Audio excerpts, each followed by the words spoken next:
So you know, I will be recording every one of the lectures and posting it after the fact. The other thing that I also, I'll talk about that in a second. The other thing that I normally do is I'm normally on Discord during class time, so that if you can't make it for some reason, get on Discord and you can follow along during the classroom time, and then after you can get back online and say, you know, I really didn't hear what was said there. Let me go back to the video and do that. Video is pretty quick, usually about 30 minutes after class. Sometimes I get rushed out of here and I can't get it up that quickly because I have to drive somewhere, but definitely within a day. So as we said, this is 2130 for the fall. There are actually supposed to be, as I said, a few more people in here. We're a small class, but we're not minuscule, I guess would be the way to put it. So there are supposed to be 10 people in the class. Let me quickly run through who I do have here.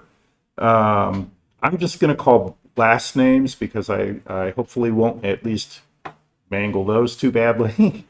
Black. Cool. Okay, and I'm just going to go through here and call. No call. Okay, and Jahan. Okay. And Lynn is not here. And Maldonado, also not here. I believe I've had him before. Nye. No Nye. And Olson. Okay. You guys have some very small probabilities here to get everything else done. Poppleton. There we go. And Smith. Yep. And then Weiss. All right. So that's who's here right now. If anybody else shows up. I'll try and remember to do that at the beginning of every class to take attendance. We have to keep track of when you attend. Unfortunately, probably the only reason people fail this class is if they don't turn things in. Kind of true in most classes. About the only way you can fail is if you skip turning in assignments for whatever reason. So I need to, at that point, I need to be able to say, okay, the last time this person attended was, and then give a date for the last date of attendance. All right, 2130, this is our Canvas site. We'll get to the course overview in a second. There is a Discord invite here. I normally will be conducting class as well as in the evening an online help session for basically all my classes. I think I'm planning on Monday and Wednesday at 9 p.m. And then if you need help some other time, like it's not 1 a.m., but if it's like 1 p.m. on a weekend, you can send me an email and say, Dr. H, I need some help. I'm trying to get this done today so that I don't spoil my Sunday or whatever it is. We'll work out a time and then we'll meet and on Discord. We'll find a way to meet on Discord.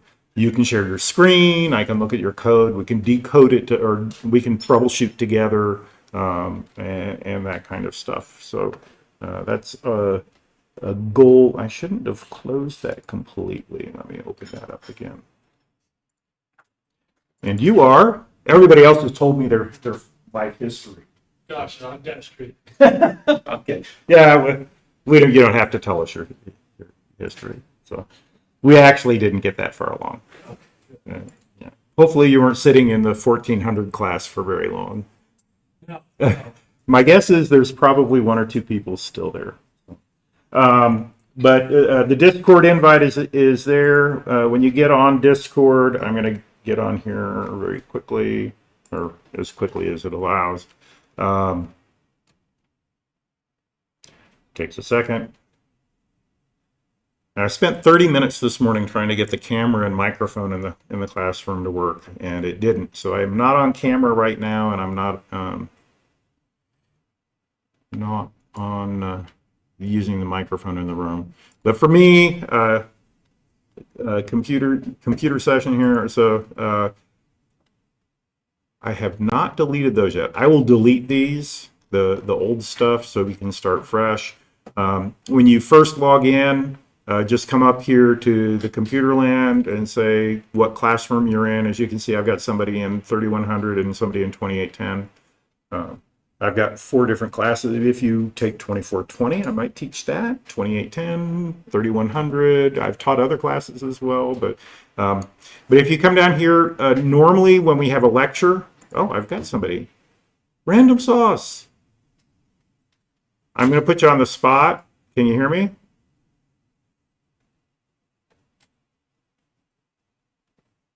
You're silenced. Oh, let me make sure my mic is... The other thing that you find sometimes is that life is not the way that you want it to be, and things don't work perfectly. So let me make sure that I'm using my microphone. So I've got audio there, and my speakers. Hello. Okay, there we go. Okay, one more time. Random sauce. I'm taking attendance so I can know who's here. Could I have your last name, please?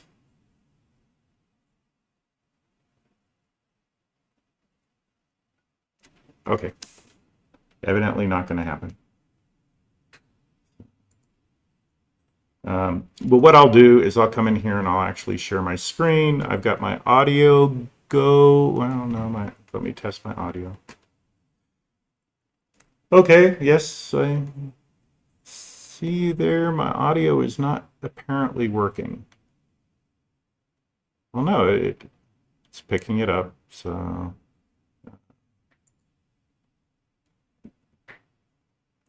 Let me share my screen. Hopefully you can hear me.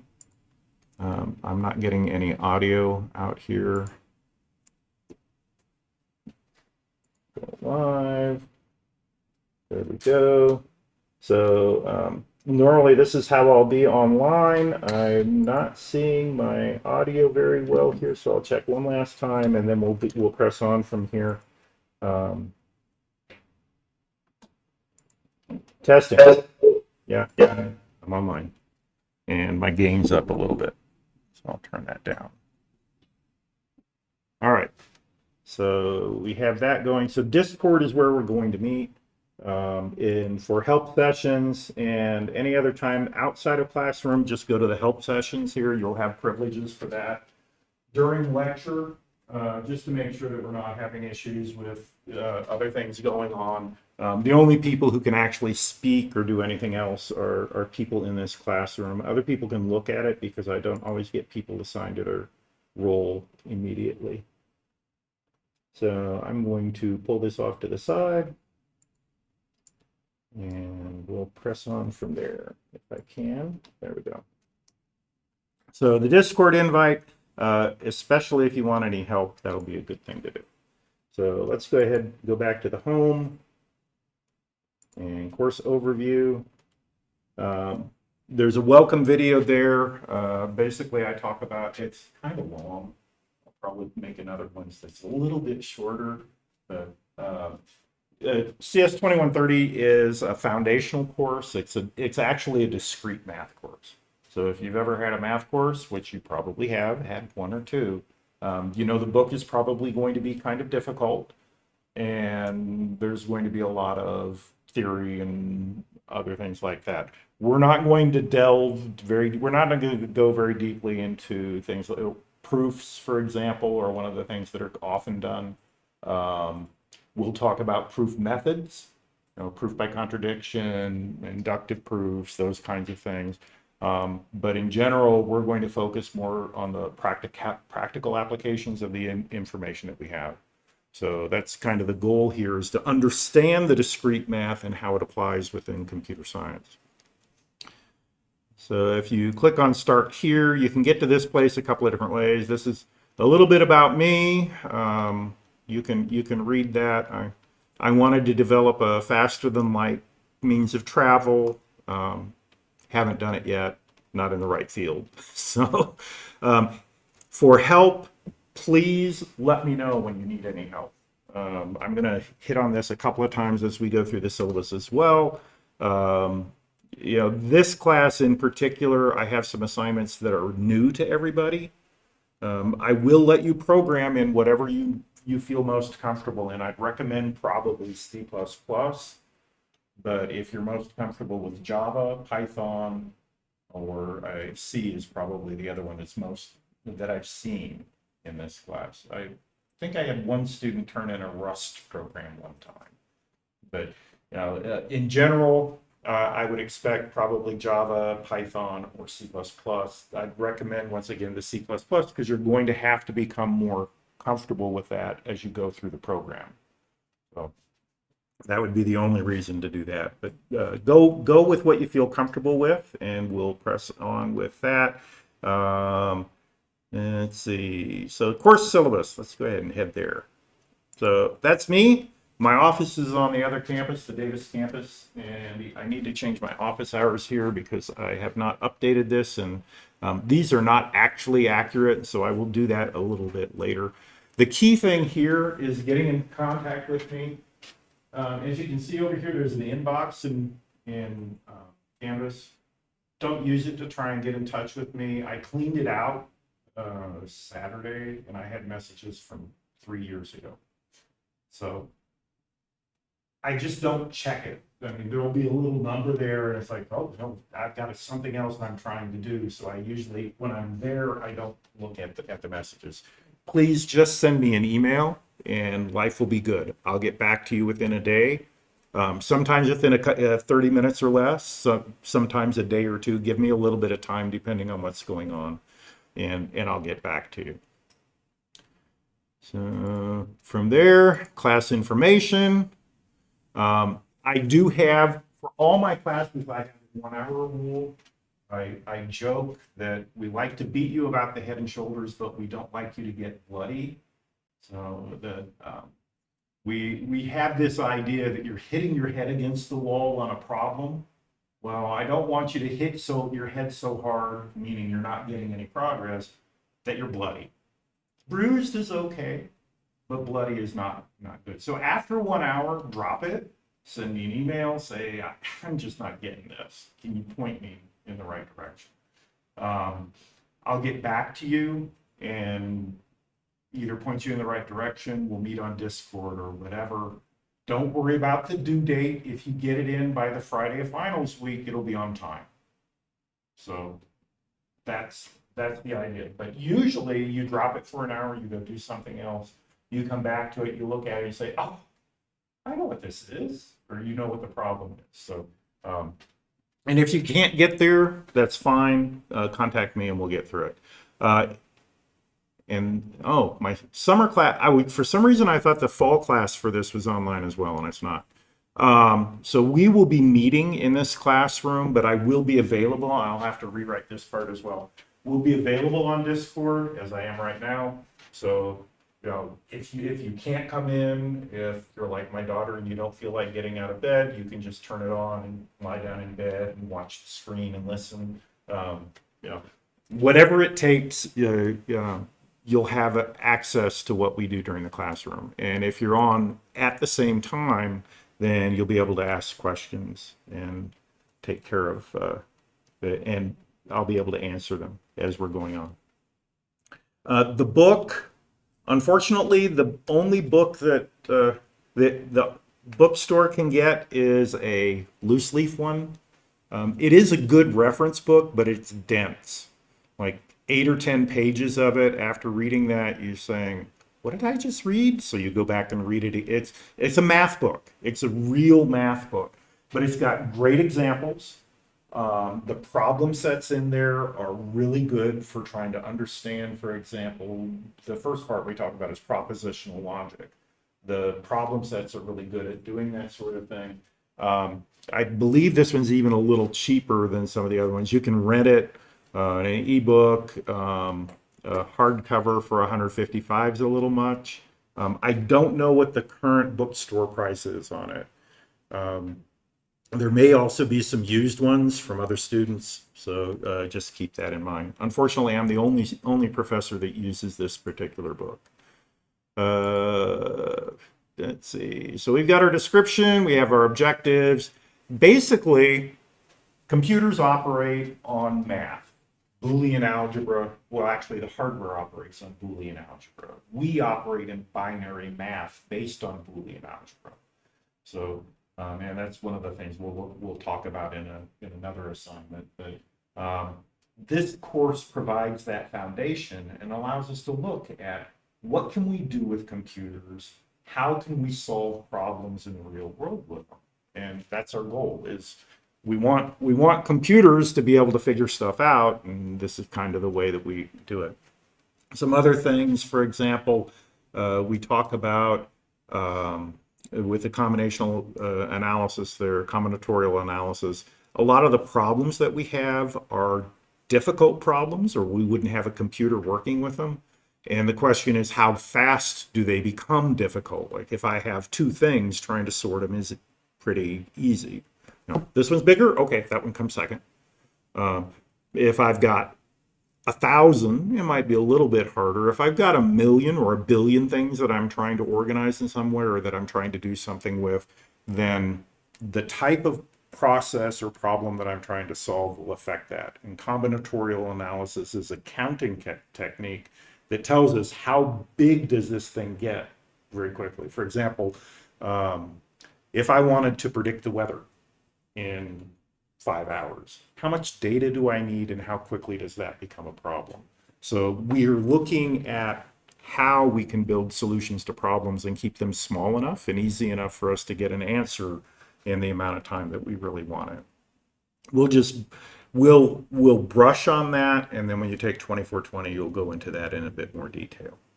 If you haven't taken 2420 already, because this class, as I joked with the people that were walking out, most people take this towards the end of their career because it's math and they don't want to take math. So, you know, if you're in that boat, you've had 2420, you've done some algorithmic analysis, and we can press on from there. Biggest thing here, it's kind of like War and Peace. You'll probably fall asleep reading the textbook. I do sometimes. That's okay. You know, the effort is as important as anything else. And if you don't understand something, please ask questions. So I think this is the first one. I've got a due date for every assignment. My due dates in this class, actually my due dates in all my classes, are guidelines. If you are turning something in within a day or two of the due date, you're on time. You're not going to come up with a lot of work towards the end of the semester. If you're missing it by 2 or 3 weeks or a month, you're probably not putting quite enough time into it, or you're not coming for help to get through the assignment in a reasonable amount of time. And you're looking at the end of the semester being just a painful process. So use the dates as a guideline, try and get it in on the date, but don't stress if on the due date you haven't started the program and you know, don't think you have to stay up till 4 in the morning trying to program it, or 3 in the morning, whatever. So they're guidelines. As I said, as long as you get stuff in by Friday of finals week, we'll be okay. One of the things we have you can see 10 small programming assignments. For me, small, anything under about 50 or 60 lines of code or 100 lines of code is really pretty small. And there I'm looking not just at the lines themselves, but like if I have a curly brace closing my for loop, that's still kind of the end of it's a line.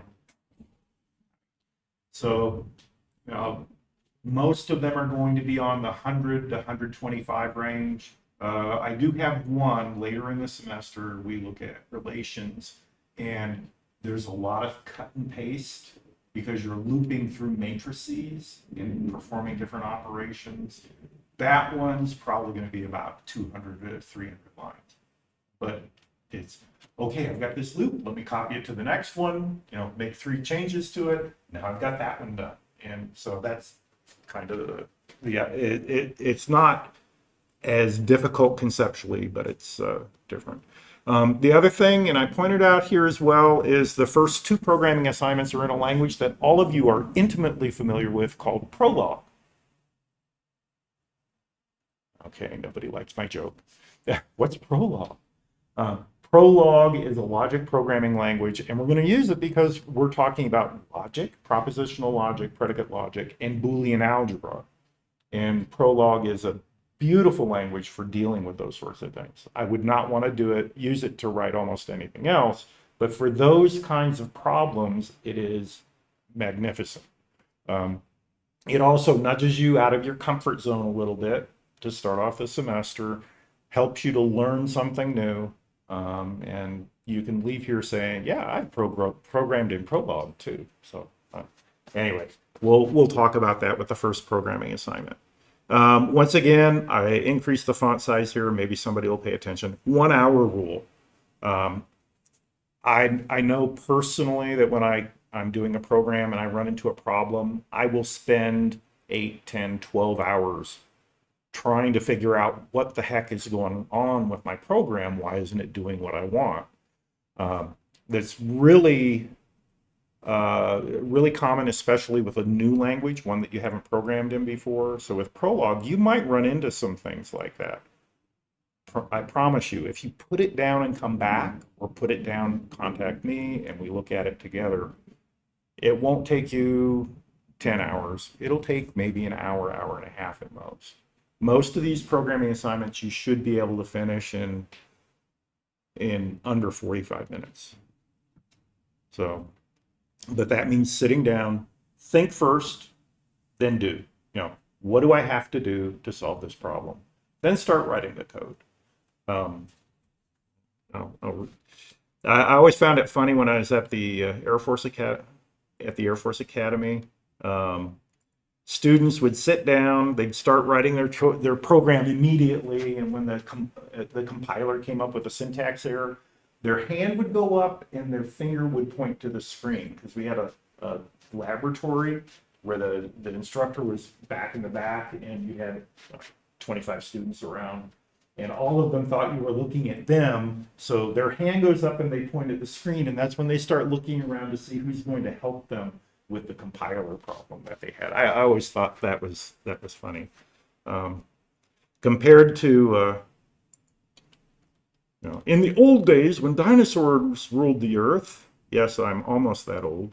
I remember turning in programs that it took 24 hours to get your compiler results back. So if you had a typo, 24 hours. I kid you not, my first class was in Fortran 4. We used punch cards, and you took your deck of cards, you turned it in a bin and put it in a bin, and they didn't run student programs until the night. So they'd run it that night, be back at 8 o'clock in the morning, and that's when you got to look at it. And then if you had any changes to make, as long as you got it turned in before 6 o'clock or 7 o'clock at night, they'd put it in, you'd get the results back the next day. So compiler errors at that point were a real pain because they kept you from seeing any logic errors that you had as well. We do have two exams. They'll be non-comprehensive. The first one, I need to ensure that I've actually covered Thanksgiving properly this semester. I had to put 4 syllabi together, and I probably messed up a little bit on some of them. So I'll take a look at that. We've got 13 modules. We're going to spread them across the semester. We do have Thanksgiving week. Luckily, we're not on Mondays, so we're not missing parts of those weeks, but we'll be going through. So 2 exams. One thing, this is a secret. I never tell any students. Your exams are based on the same question banks as your quizzes. Anyway, homeworks, there'll be homework assignments as well. Not worth much. It's meant to help you understand what you have to do in your programming assignment. Your programming assignments can be challenging. Your homework's meant to help deal with that. For example, for the first program, if you do homework 1 and homework 2 first, program 1 will be a breeze. It's almost identical to certain portions of those 2 homeworks. Most of it's from homework 1, and then there's one part doing the math that comes from homework 2. So we have the program, the homeworks. If you're spending more than 25 minutes, then it's too much time. It's probably, you're a slow typer, I guess, or something. So it should be about 25 to 30 minutes. Quizzes, short quiz every week, not too many questions on them. That means that if you get 4 questions, you miss 2, you got a 50%. But you can take it as many times as you want. So take it again. You may not get exactly the same questions, but maybe you'll get a 75%, 50, and then 100. Yeah. So take it. Your average will end up being pretty good, and you should be able to do things. So I recommend taking them at a minimum once in order to unlock the next module, and then a second time to study for the exam. If you need accommodations, room 181 of the Student Services Center is where you need to go, and we can handle that. The only timed thing that I have are the exams, and that should be okay there.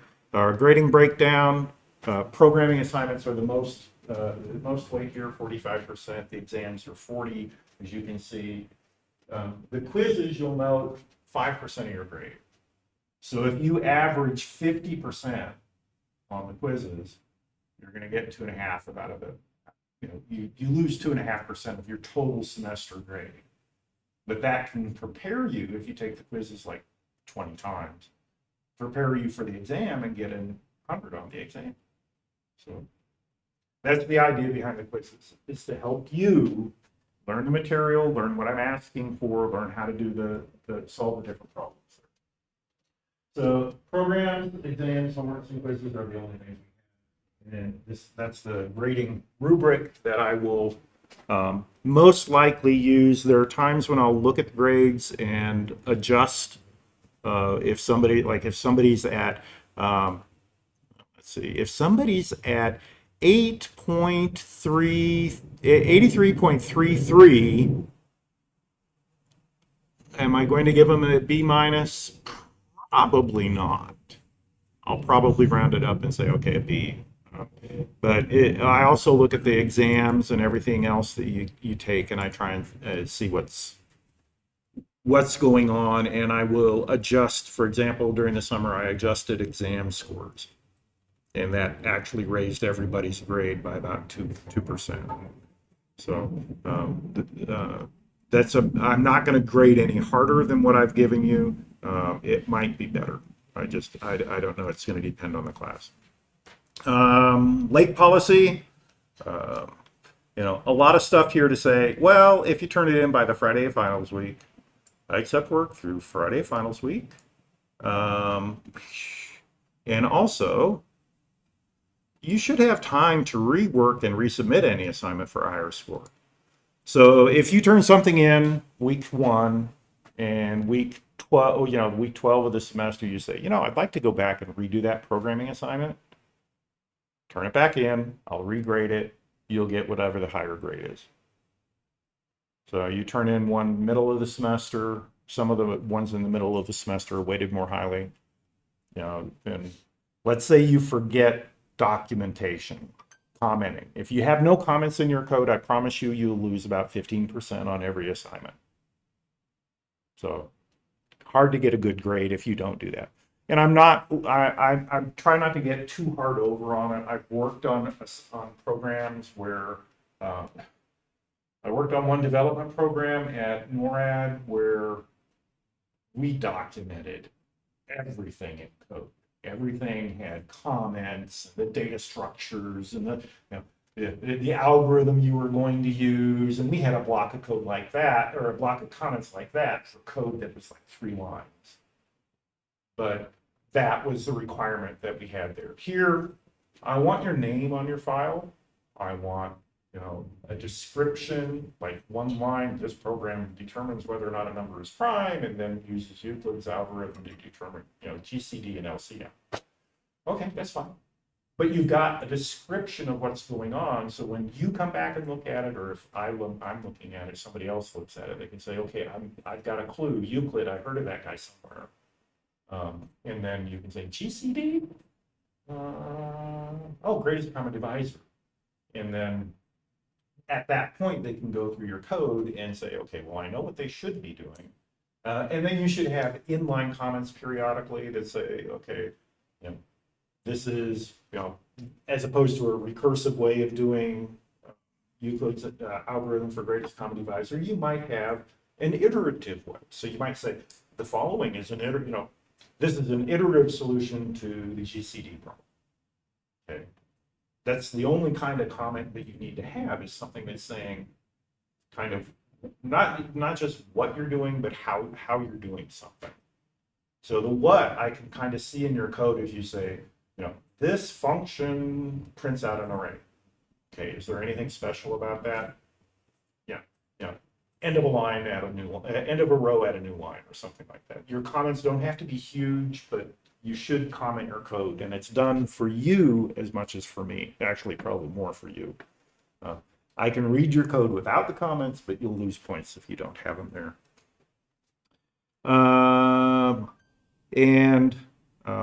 Our department policy is basically, we can't change grades just because somebody needs financial aid or other things like that. So I'm trying to set you up for failure, no, success. I want you to do well on the programs. I will help you as much as I can. I want you to do well on the exams. I'll help you with that as much as I can. The homeworks should help with the programs, and they are, if you do it, you complete it. You're going to get the credit for it.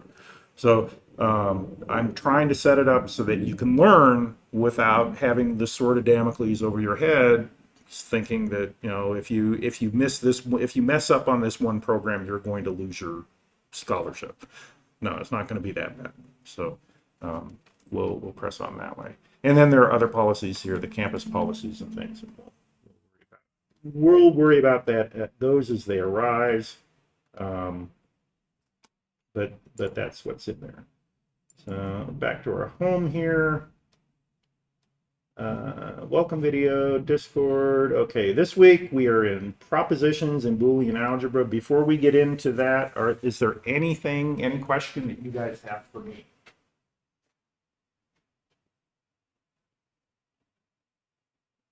So I explained everything perfectly, everything. No, I know I didn't do that. So I did try and organize most of the lessons and the modules so that I've got a section that says, okay, read these things, view these things. If there's a PowerPoint presentation or video, they will come under the view part. And then the actions you need to take. Some of them are complete. For example, you have to take the quiz. Some of them are viewed. You actually have to look at the homework. You don't have to turn it in. You just have to look at it. And that will open the next module. So I don't know.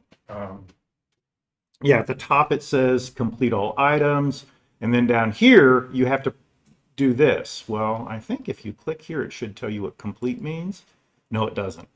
So for almost every one of them, the quiz is you must complete. The other things, if it says act, and it's there, the other things are look at it, and then you'll be able to go to the next module. You don't have to finish it and turn it in. You just have to look at it.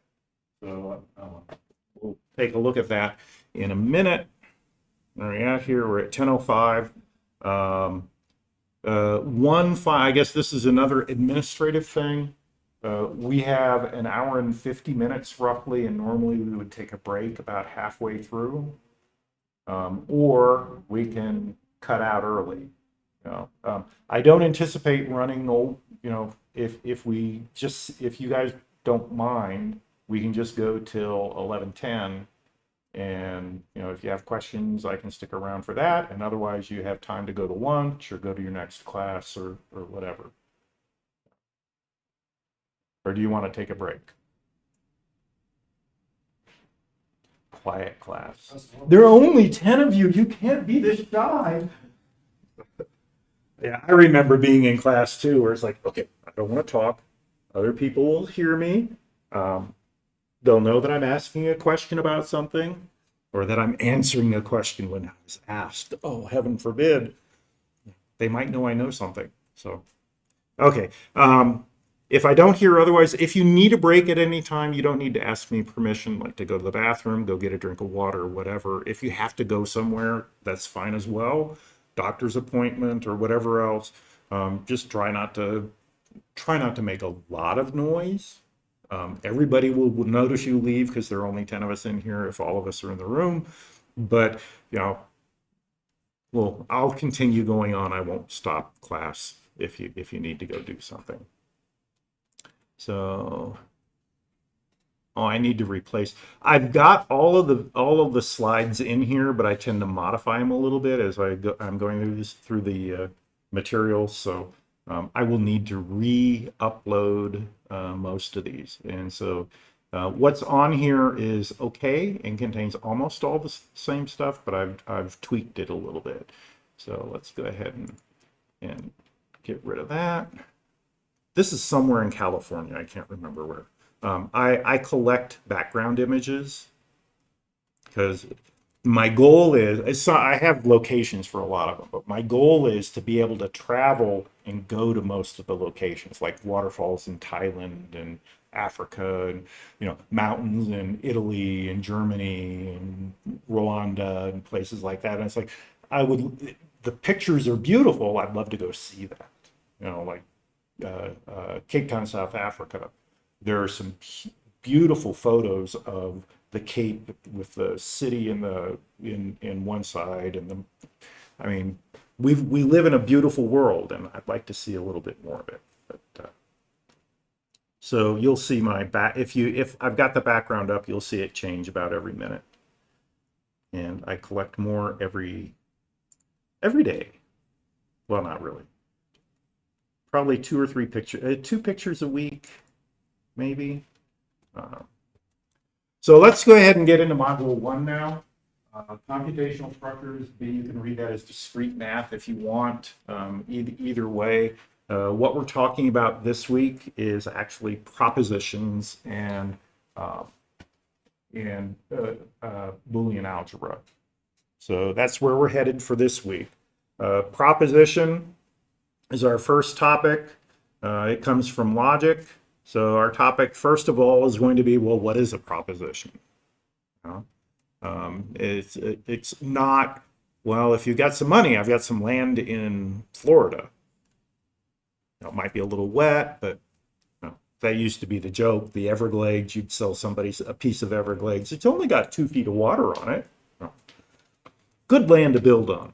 And then we'll look at some of the operations. Once we have logic, how can we operate with things logically? You've been doing this since you started writing programs. You use ands and ors and nots and stuff like that. If A is greater than 3 and Y is less than 327, then you do something. If statements in programming are based on using propositions or predicates and getting answers from them. We'll look at some expressions and truth tables. That's how we usually evaluate them. And then we'll talk about what the operators do and their precedence. There are 2 operators in particular that cause problems. I'll tell you right up front. There's one that says it's implication, and it's usually written as if something, then something else. And that confuses a lot of people. And so I'll try and hit that as in a different way. All right. So a proposition, what is it?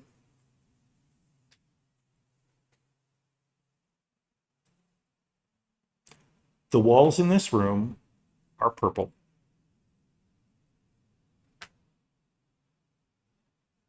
They're just true or false statements, right? Yeah, it's just something that's true or false. It's a statement that is true or false. It doesn't have to be true. It doesn't have to be false. It's one or the other, and you can tell. Are the walls in this room purple? No. It's a false statement, but it's a statement that you can determine by looking at the walls and say, oh, that's false. Or the 3 walls in this room are white. That's true. So that's all that a proposition is. It's something that you can tell objectively is true or false. So here, Washington, D.C. is the capital of the United States of America. True. Is it a proposition? Yes. Toronto is the capital of Canada.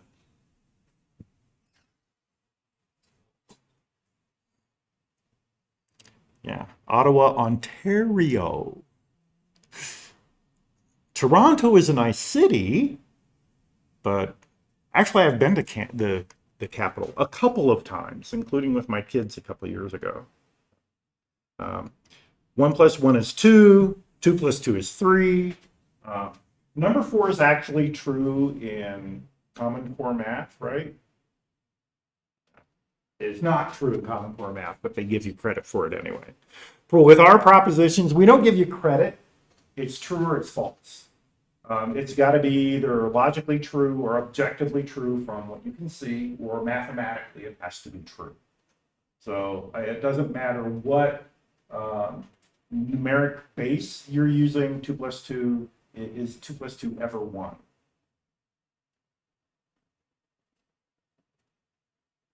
It might be 1, 0.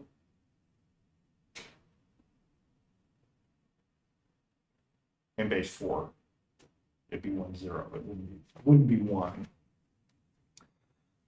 And we usually don't allow people to mess with the symbols too much that we use there. So here we go. Have a nice day. True or false?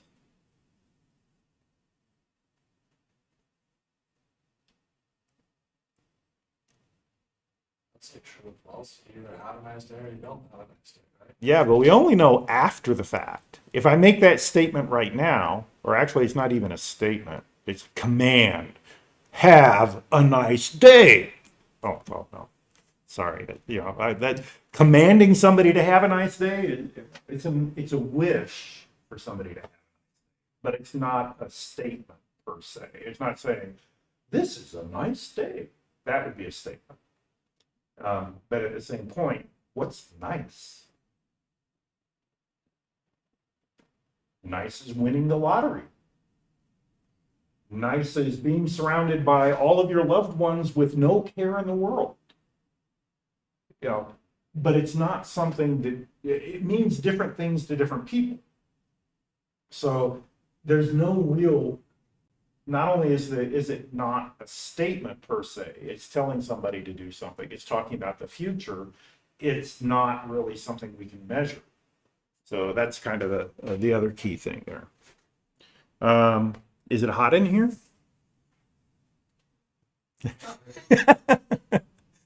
Yeah. The symbol at the end of that is, and it is it, both combine to make this not a proposition. It's a question. It's not a statement. I'm not stating it is hot in here. If I did that too, if I had my 95-year-old dad in here, he would say, no, it's cold. He kept it before we had to get him out of his home and with one of my siblings so that they could take care of him because he couldn't drive anywhere or do anything much anymore. He kept his house at about 80, 81, 82. So you go in there and you'd say, man, it's hot in here. But for him, it wasn't. The idea of hot is not really, how do you measure hot? What's hot for me might not be hot for you. So we really need something that says it is over 73 degrees in this room. I don't know if it is or not. I can't see that from here. But that would be the statement that we would have to have. Not hot. Hot is an opinion. For I don't know. I won't go there. But hot here is an opinion. It's not an actual measurable value that we can say this is true, this is false. So as a result, it is not a proposition. So we've got 2 so far that are not. I drive a blue car. Proposition? Pardon me? Does that matter to whether it's a proposition or not? Well, it matters in terms of whether it's true or false, but it does not matter. So first question, is it a proposition? And then I'll tell you whether it's true or not. Yeah, it's a proposition. I used to. I don't anymore. So no reason to go out and key all the blue cars in the parking lot. So, but that's the kind of thing. True and false are separate from whether something is something that is true or false. So we're looking for a statement that is being asserted as being either a fact, true, or not a fact, false. So with our propositions, that's really what we have. X plus 3 is equal to 27. Unless we don't value things. Yeah, we would have to say have two things there.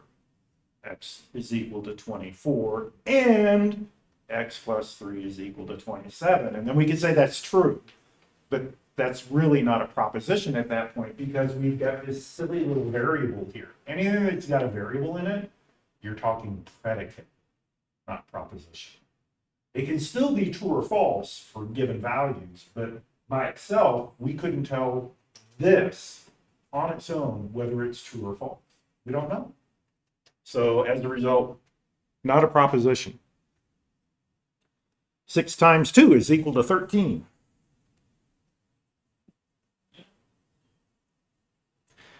See, I'm throwing these at you. This is false, and we know it's false, which means it's a proposition.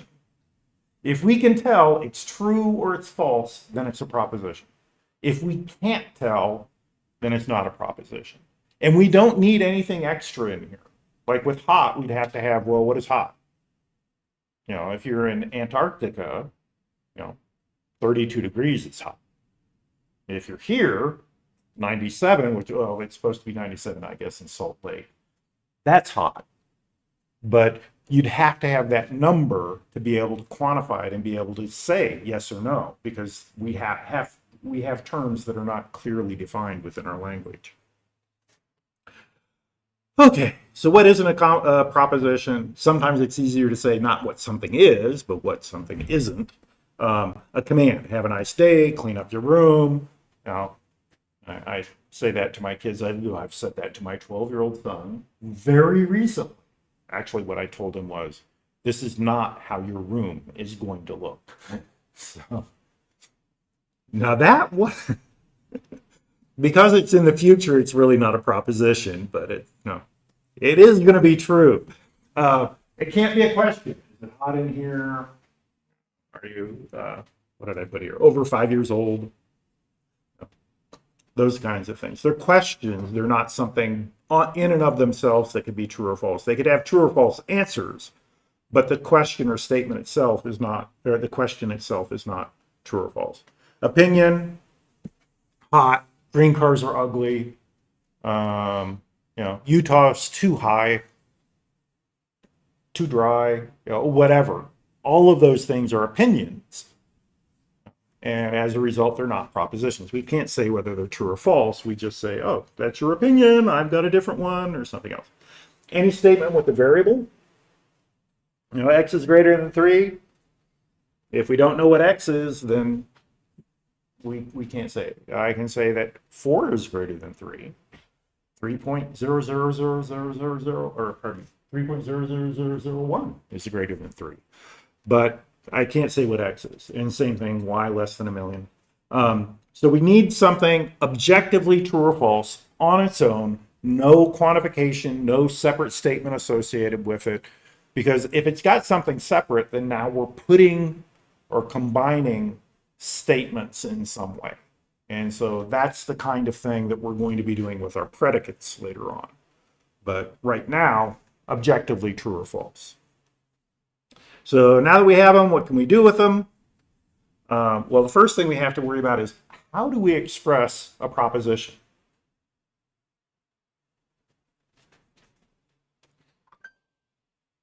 I've been using English for most of these. So English is one way, but I had a few that were mathematical. 6 times 2 is equal to 13. It's a proposition. So those are probably our two most common ways to do it. At least in this country. In some other countries, English may not be the most common language, but in English description, and we'll talk about this a little bit more later on, English is, like all human languages, ambiguous. So, Sally washed her dog wearing a pink t-shirt. Who's wearing the pink t-shirt? It's got to be either Sally or the dog. Those are the only two things in this. but we don't know. It's ambiguous. English is an ambiguous. All human language is that way. Mathematical notation is often preferred, and as a result, we use letters in order to specify a proposition. So we might say the proposition that I drive a blue car is proposition P. And then I can take that proposition and maybe combine it with something else, another proposition, and I can come up with expressions. So once we have them, we use shorthand of letters to talk about them. Usually we talk about P, Q, R, S, T, U. Usually you don't go much beyond those because people don't like to deal with that much, but we operate them on them using operators. So we have logical things that help us combine the propositions that we have. For example, probably the easiest one is going to be not. If P is the proposition, it is sunny outside, which is going to be objectively true or false.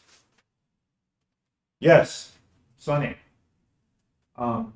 Then not P would be the proposition what? It is not sunny outside. And that's all it does, is it just takes whatever that value is and gives us the ability to say, well, we've got P, or, and this is going to throw you for a loop when we get to Thursday. With propositional logic, I usually use, the term for this operator is, I call it the hang-tooth minus. It's essentially a minus sign with a little dangly thing on one end, like it's got a front tooth or a tooth hanging down. That's the not symbol used in propositional logic. But since we use this in other places, for example, textbooks that don't, in the old days, for example, textbooks didn't have the ability to have special characters. You didn't have it on an IBM Selectric typewriter, you couldn't type it. So you did other things. For example, we've almost always had a proposition, apostrophe. So you do a P with apostrophe after it, and that meant not. A lot of the old books in Boolean algebra tend to use things like that. The tilde operator before it. How many of you have done logical programming in C, Java, C++, Python? What's the not operator logically? Yeah. So, but bitwise, if I want to flip all the bits, that is a logical bit-by-bit operator for a value. So I can take a value, I can flip all the bits by using an op. And then in books where you can actually put a line over things, we use a line. So you may see any one of those three used as an indicator of not. But when we're talking propositional logic, I'm normally going to be using the hangtooth thing because Word happened, or actually all the Office products happen to have that in their symbols. So I'll try and stick with that both on exams and in everything else for propositional logic. And then in Boolean algebra, we'll tend to use whichever one of those works appropriately, either the apostrophe or probably the line over the top if I've got a formula program I can use. So, but they're just different ways of writing the same thing. Other operators, what else can we do with things? Bless you. Anybody know the source of that, of blessing somebody? Yeah. In medieval times in Europe, they thought your soul left your body when you sneezed. And to keep an evil spirit from coming in, or a demon or something like that, they would bless you so that your soul could go back in and be alone in your body again. So I always thought that. Yeah, there are times when you sneeze like you felt like everything. The top of your head and everything else. And is another logical operation that we have. We take two things together, like x is equal to 24 and x plus 3 is equal to 27. And would be something that we could use to combine those two propositions together. In that case, because x is a variable, it would be a predicate, but we can still use logical operators with it. But if I had it is sunny outside and I drive a gray car. Yeah, I think technically it's true. But yeah, then we could combine those with an and the result would be true or false. One or the other. It is technically, I guess, technically gray might qualify as a true. But the and operation, remember, every operation that we have here logically, if we start with something that's true or false, any operation we work on with it is going to result in true or false. There's no other answer, true or false. So, and that's going to get you in the next slide. So here it's sunny outside, it's windy outside. I don't see any leaves blowing on the trees, so it's probably not. But we can combine those and say it is sunny and windy outside. P and Q. In this particular case, well, windy is kind of a okay. Windy would have to be defined, understood by everybody. 10 miles an hour or more, or something like that, and then we'd be able to say yes, this is true, or no, this is not false. Sunny, we'd probably also have to say, well, how much occlusion do you have by the clouds in the sky?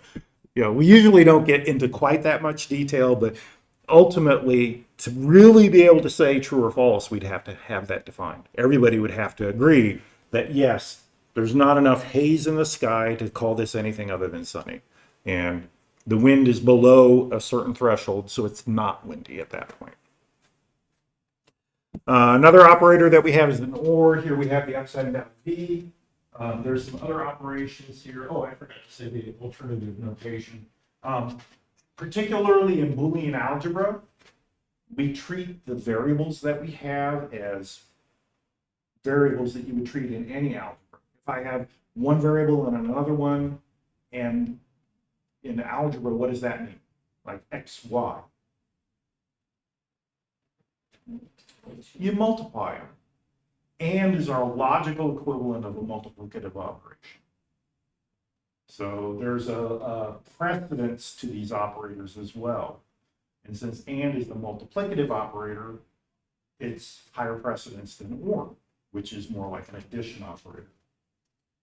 Or, sometimes we use a vertical bar. If you've ever done regular expressions, like a command line search or something like that, where you've looked for things, you can have an or, and usually that's given by a vertical line there. But in Boolean algebra, once again, we use a plus.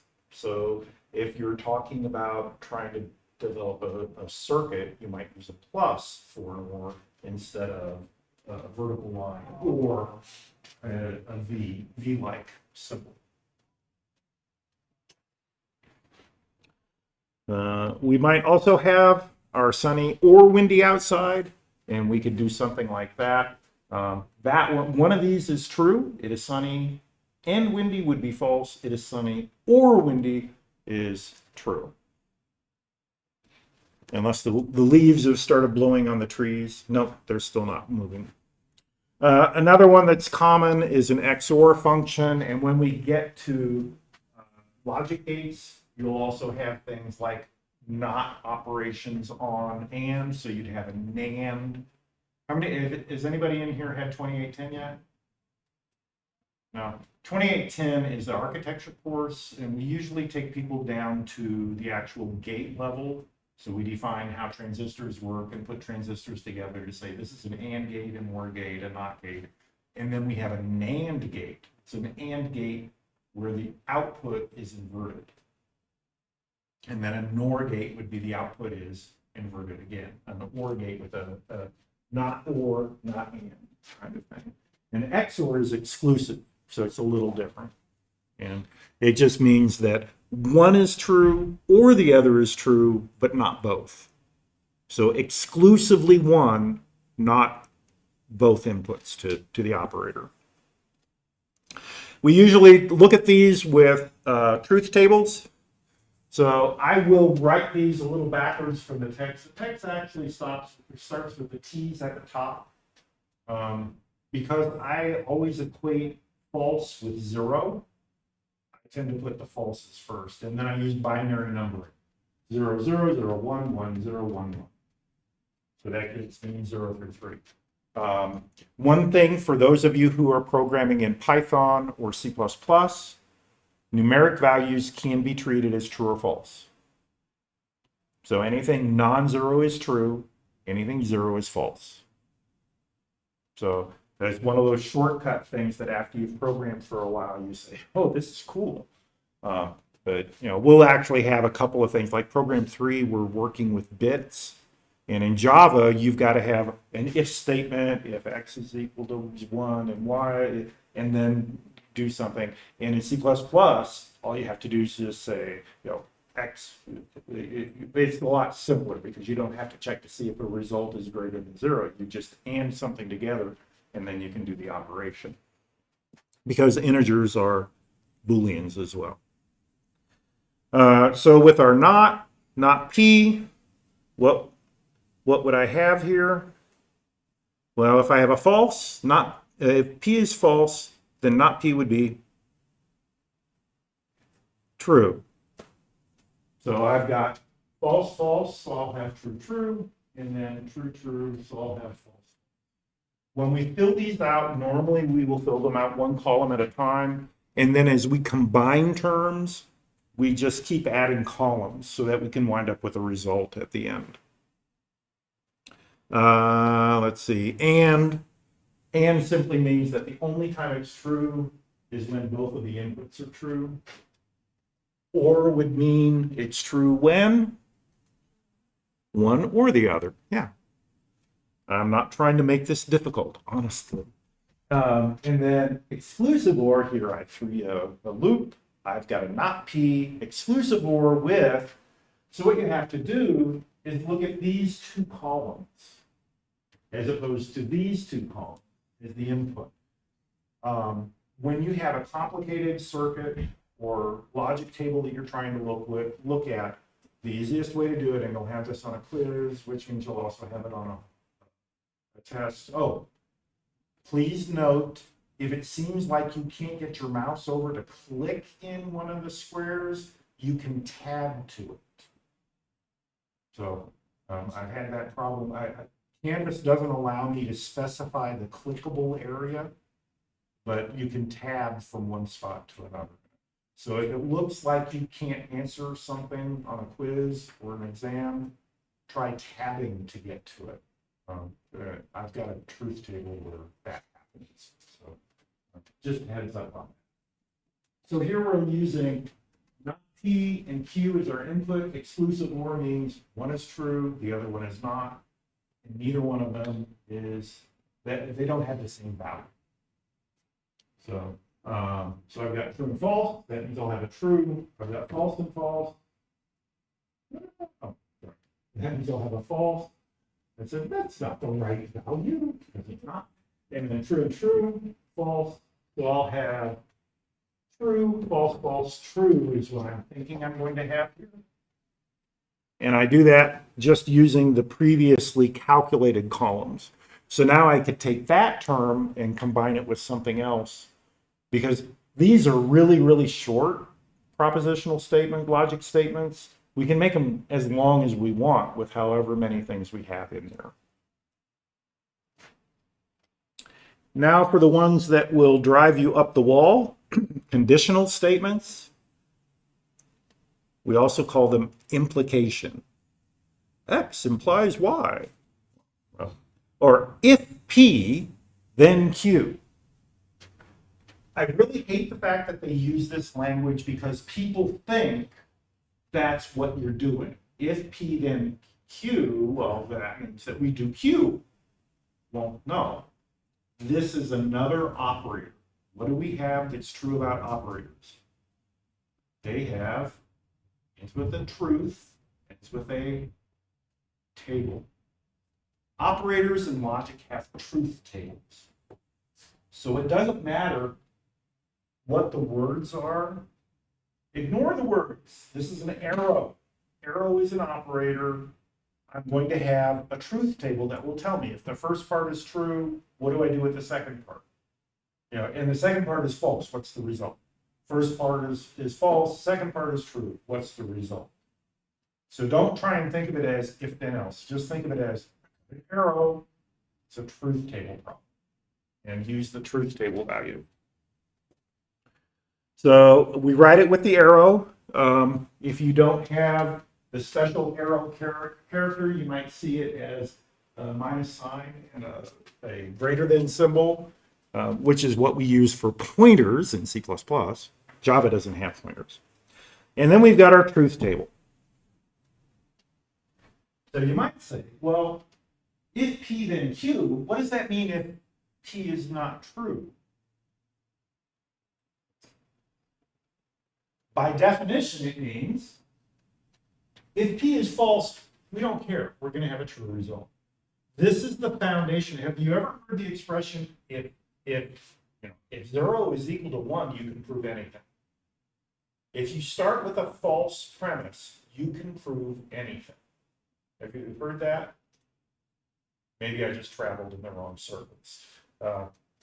In logic, for proof, you usually start with axiomatic statements or statements that are true. So you say, I know, depending on the type of proof you're doing, I know that if I start with 1 is equal to 1, and I can modify both sides with things that keep the equality, I'm going to wind up with a truth thing at the bottom. But what happens if I start with something false? I can still make modifications, but what does that say about what I know? It says, I can show anything is true if I start with something false and behave like it's true. And that's really all this is saying. That if P is false, it doesn't matter what Q is, P can't tell us anything about it. So we're going to get a true.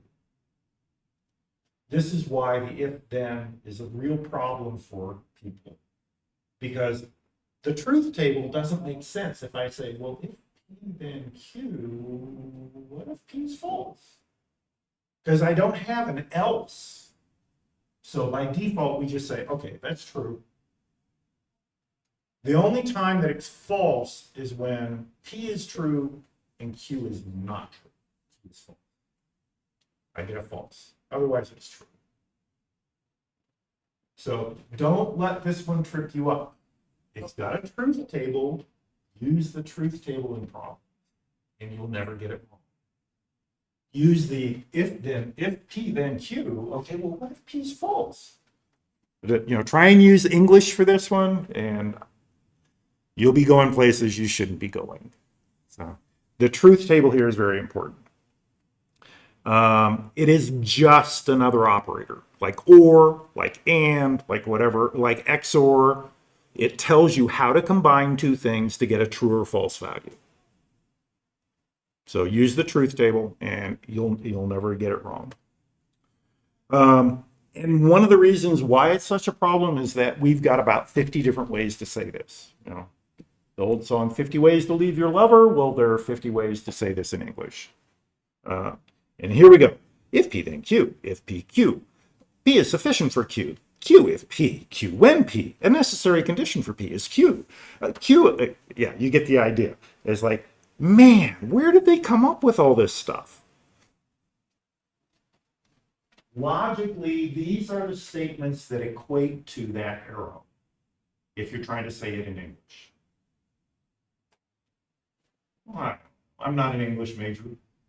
My mom taught English and my dad taught English, which is why you'll hear me speak and write in ways. You'll read things that I write and you say, it's really weird that somebody would say it that way.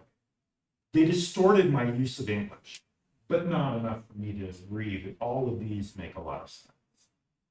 So once again, the arrow is an operator. Just treat it like another operator. It's nothing special.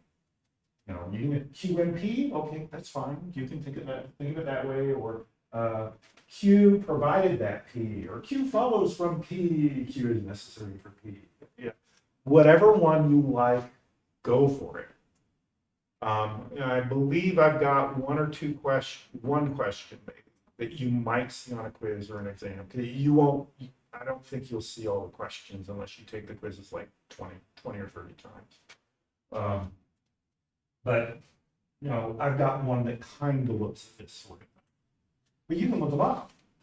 Because you take your quizzes on your own at home in your bunny slippers with your popcorn, with I don't know, SpongeBob SquarePants playing on the TV, and you got your bunny slippers on, and you're jamming out to something that I wouldn't listen to.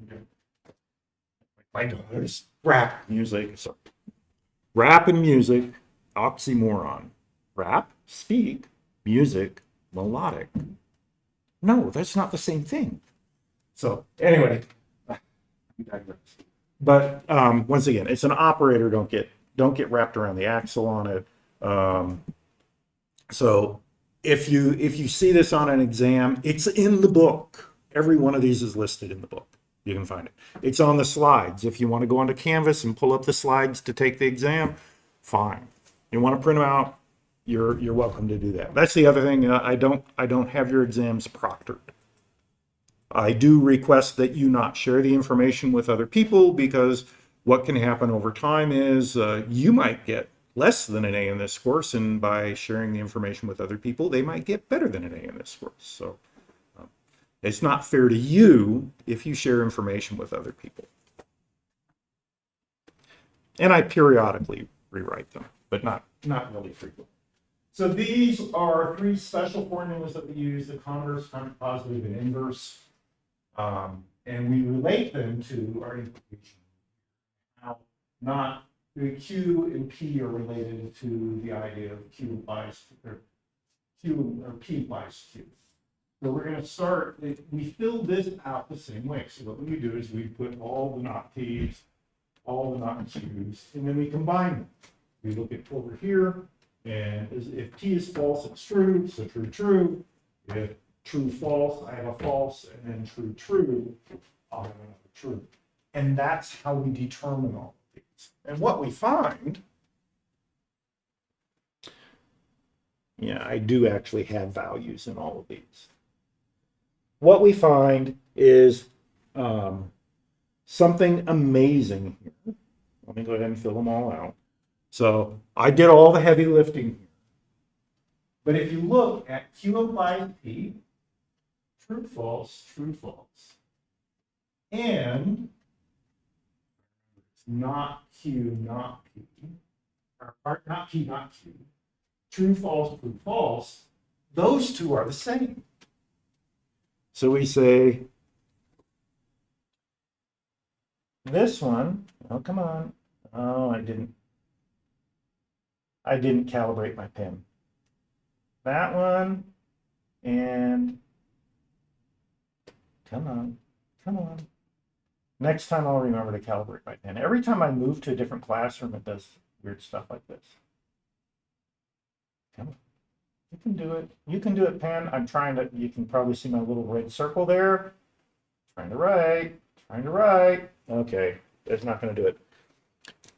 Oh, yeah, I added the arrows at the bottom because I sometimes had problems with this. So what we find is that not Q, not P, the contrapositive is the same as the positive. These two columns are the same. The green arrow shows the truth table for those is the same. And then the other two are the same as well. And that's really the idea here. Why would we use something?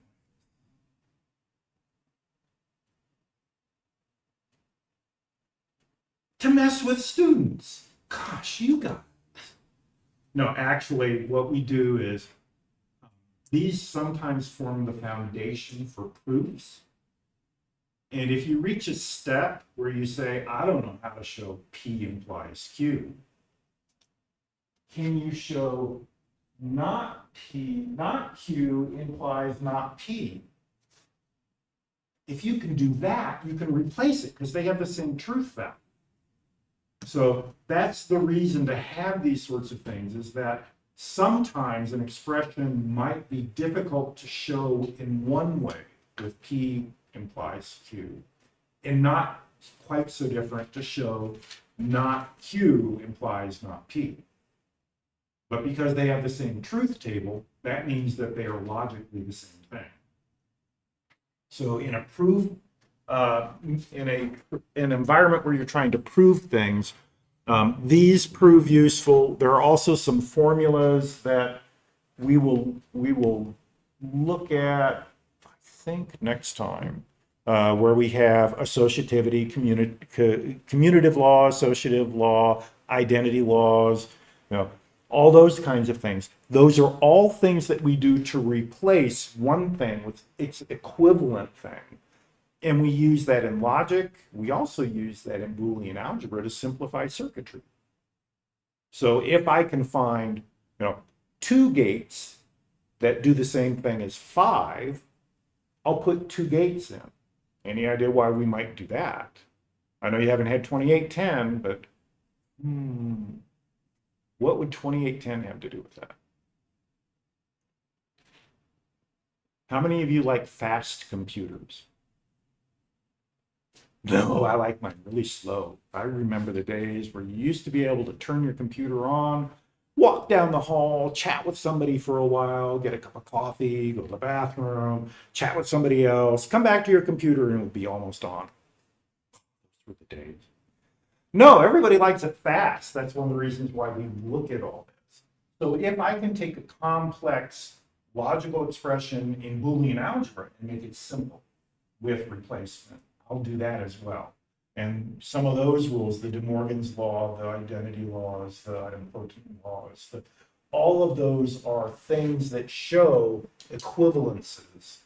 And if I can replace something complex with something simple, simple is usually fast.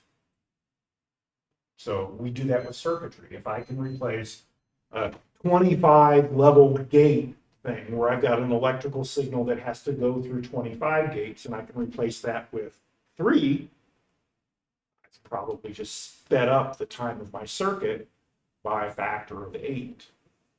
So that's one of the things that we use all of this for. All right. Our last operator for all this, and you guys are probably hoping that this will end. This agony goes on. Okay, I will start bringing Tylenol to class. No, I can't do that. I do like to joke that your head will hurt after class most days. Biconditional, P if and only if. We use this a lot. It basically just means that 2 things are the same. We write it with the arrow going in 2 different directions, or IFF, identify friend or foe. Sorry, my Air Force days are coming through. Worked electronic warfare for a while, and IFF was important because it told you that the other aircraft was one you didn't want to shoot down. In English, okay, these are going to be painful. Necessary and sufficient. If P, then Q, and conversely. Yeah, that makes sense. If P, then Q, and if Q, then P. That's how most people think of it. That means that I've got implication going in both directions. And then P exactly when. This one has the easiest truth table of all, if you keep what's in red on this in mind. If they're equal, it's true. So if they're both false, if they're both true, you get a true result. So the biconditional just works that way. And then if they're both true, you get a false. Or, pardon me, if they're different, you get a false. Not the same thing. So those are all of our operators. They do have precedence, and this is the last abuse that I will give you today. Oh, well, we'll do a quick look at prologue too, just to kind of make things complete. I wouldn't want you to leave feeling like your head didn't hurt. So we do have precedents. There are some that would have the same precedents. For example, if I have a whole bunch of and statements, I would do the first one and the second one, take that result and the next one and the next one. So like if I'm adding, I can add any order. But usually we go left to right. Otherwise, what's the highest precedence in math? Parentheses overrides precedence. but can I do anything else? Like, we haven't shown a parentheses operator here. A parentheses is what would be called a meta symbol. It shows that you're grouping things. So it's not really a symbol in the predicate logic, but it's outside of that to say these things are combined together. It's not an operator per se, it's a grouping. In the absence of that, let's say that I have, I will use the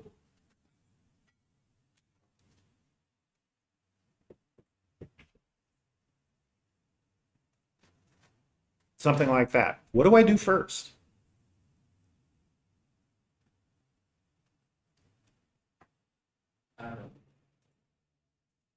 Well, I add them. Add what? Do I say 3 plus 2, and then I do a minus, so I get minus 5.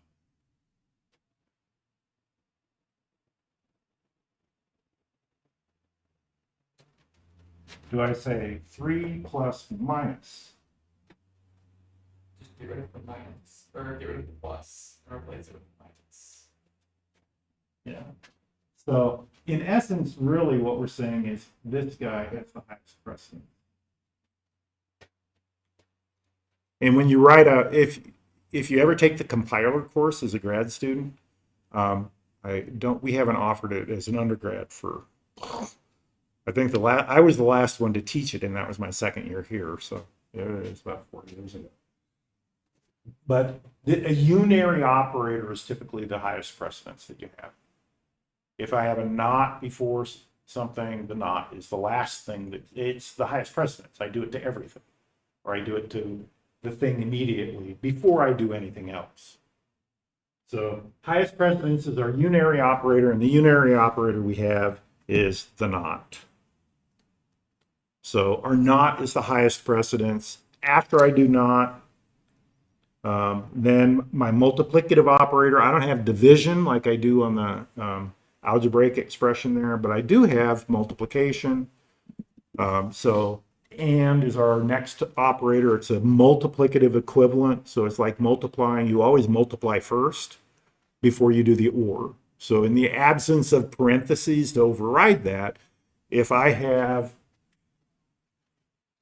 P or Q and R,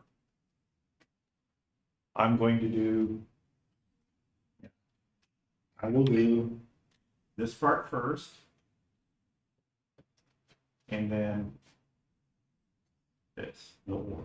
So I always do the and before the or, unless there are parentheses. Parentheses can change your precedence.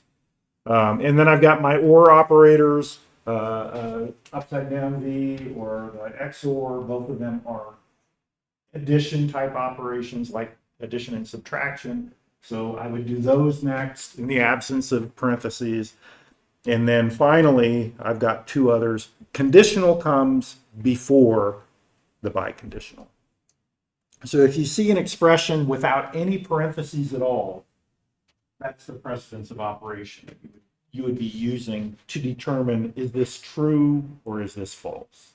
And that's really all it's. We're just trying to say, is this true or false? Anybody's head not hurt? Yeah, well, you haven't started the quizzes and stuff yet. So that should be the end of, yeah, I'll discard those because they didn't really add anything. Rice patties, no, yeah, rice patties in, I believe this one is in China. The only ones I have on my background, I've got a few exceptions to this, but not many. I've got like 1,000 of them right now. I've done this. They come from Spotlight. If you have your screen lock on Spotlight on Windows, they give you photos every now and then. They change periodically. And if I like one, I get on my computer. I found out where they're stored. You can get on your computer. You can get the picture, say where it is, and then you've got a bunch of pictures and you know where they are. So, okay. So last thing here before we head out. No, that's the wrong class. And I know it's the wrong class because I had somebody ask me about a syllabus quiz in another class, and I said, oops. Okay, the first thing that we're doing, it's actually going to be, oh, quiz. I don't want to do the quiz. This is your view of stuff. I can do it. I've got a test student, and it gives me the ability to do things as a test student. I would recommend doing the homework first. I walk you through a lot of different things here. We will be using SWI Prolog. There are, you can download it for both, for the Mac, you can download it for Linux, you can download it for Windows. Windows is nice because it has a built-in editor. And you can run it directly using a windowed environment. Say, consult this, bring in this database is really what's happening. What we're doing in Prolog is we build this collection of things. We have facts or propositions, and then we have rules, which are predicates, where I have variables in them.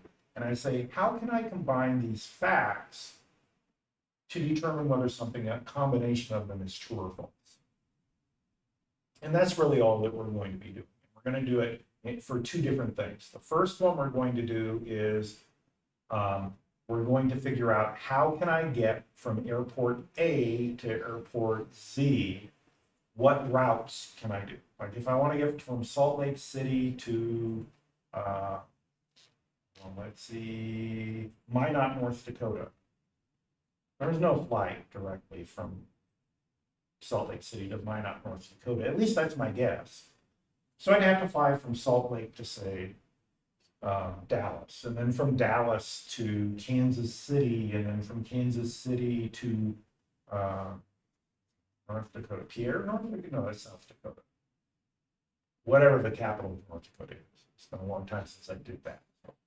But I'd fly there, and then I might be able to catch a plane to Minot from there.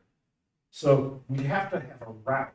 And our first problem is going to be doing exactly that. I'll give you, I can fly from Salt Lake City to Dallas, from Salt Lake City to Chicago O'Hare. I can fly from Dallas to Houston. I can fly from, I just give you a list of, and in fact, I've got non-meaningful codes for each city, because like Salt Lake is SLC, Atlanta is ATL, Houston depends on which place you're going through, but Dallas is DAL. Each city has their own code in terms of where they are. For whatever reason, Chicago O'Hare is ORD.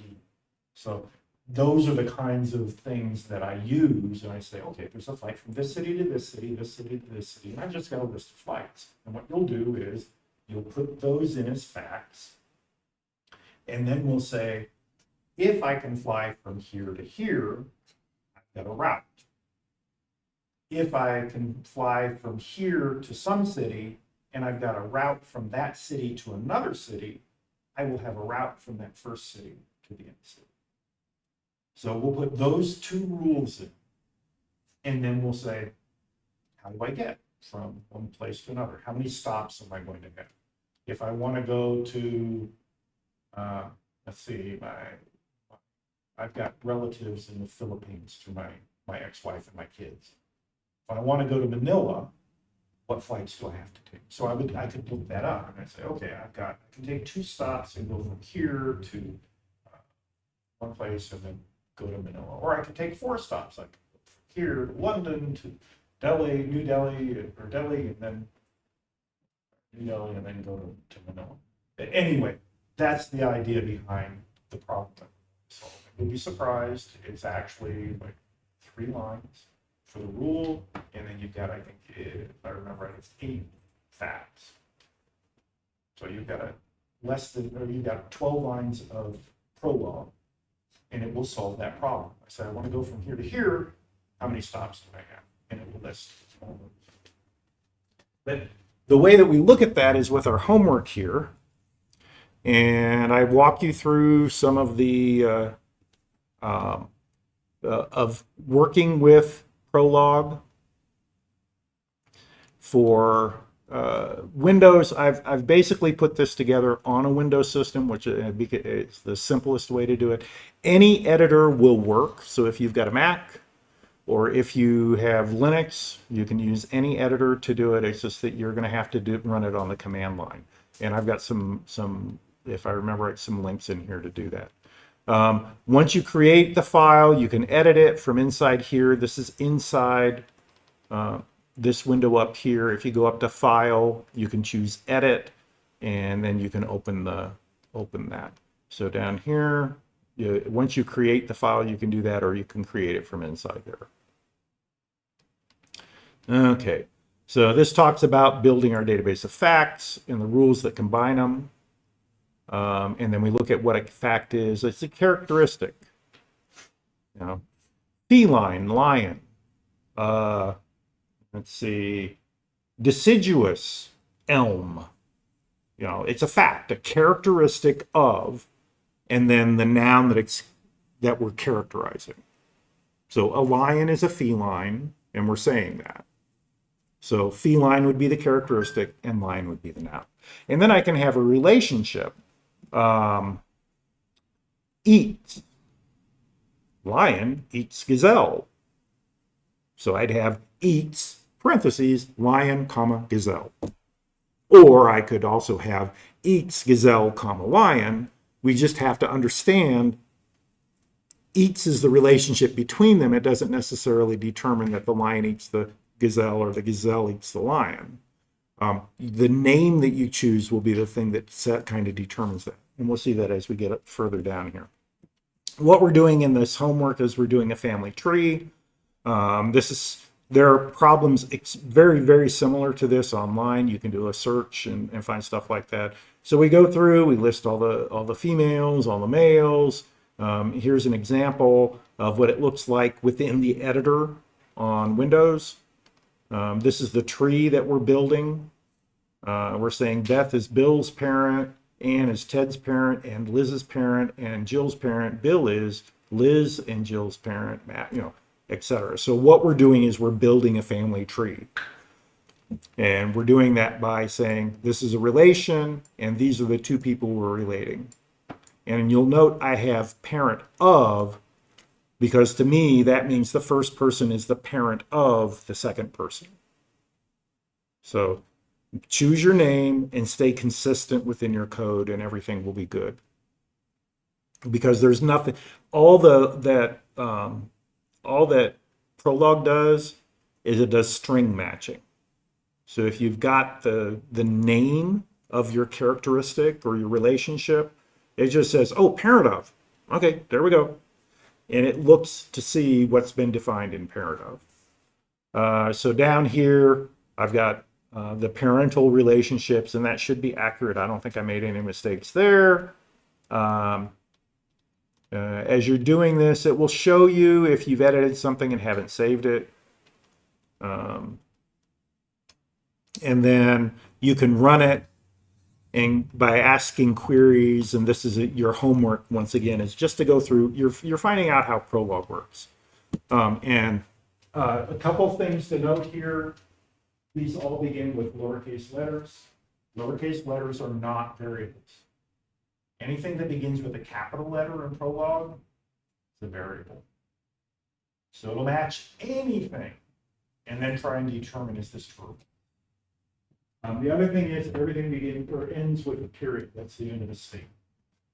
So with our facts, we write the fact, put a period. Write the next fact, female, and that period, and that will tell you. The way it works is it loads that database and then you put in queries. This says it's a female. Well, in this case, it's false. Parent of Bill, Beth, false. And then parent of Beth, Bill will be true because of the facts that we have put in. And all this is doing is just checking the facts. And then we can combine our facts, combine our facts in order to get rules. And I do that down here.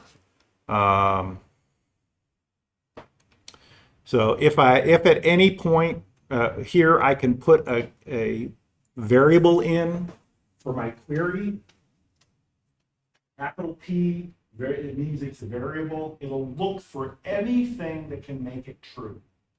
And that's what happens here. I do parent of Liz, and I don't get the question mark or the dash. It just shows up like that. If I type a semicolon, semicolon is or, and that means it'll try and find another one that's true and another one that's true. So keep typing semicolon and it'll give you every answer that makes it true. So here I get and then when it's done, and's the end of it, I get minus sign, which means I answered everything, we're done. Nothing else makes this true. But I have two things that make it true. Almost there. We've got 2 minutes left. That'll be just enough time. So we've got these relationships. We can build new things with rules. We can make all of our things go out. Like, for example, we can find out who Anne is the parent of that way. We can even build a rule. And the way I like to do my rules is I start with a couple of different things, but I make a language thing out. I've got a colon and a minus sign. And I basically say whatever's on the left is true when, and then this is expression that of things that are combined with, usually with commas. Comma is an and, semicolon is an. So down here, for example, to get a new rule called child, or child of, I say child of.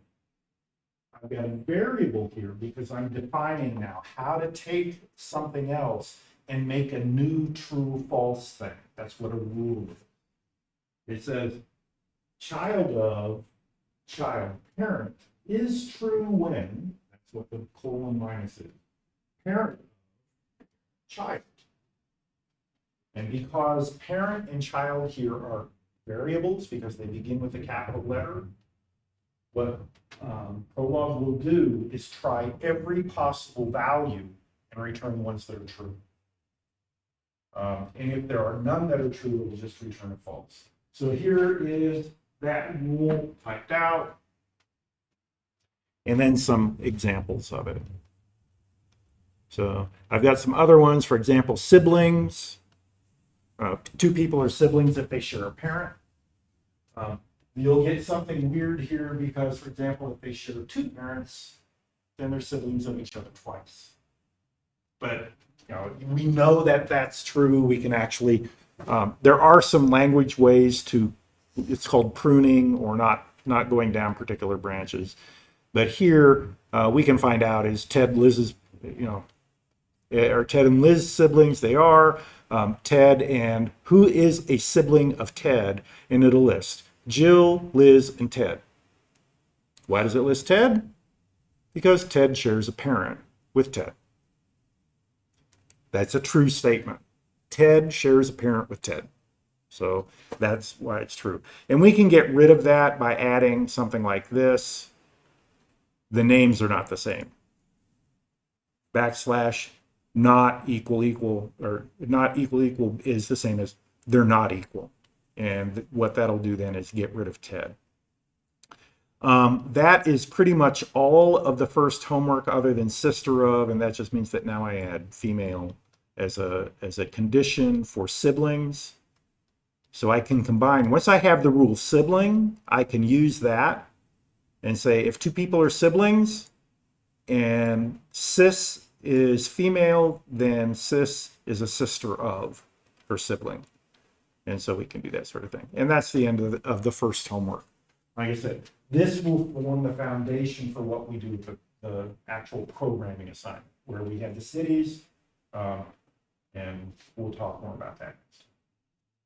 So you guys have a good one. We are now at, it's up to 1 minute and 41 seconds over. Okay. I'll have to pay you back. We'll start 1 minute 41 seconds late next time. Okay, you guys have a good one. I will be on 9 o'clock tomorrow night on Discord. if you have any questions. Otherwise, we're not really into the semester much yet, so yep, have a good one. See you on Thursday.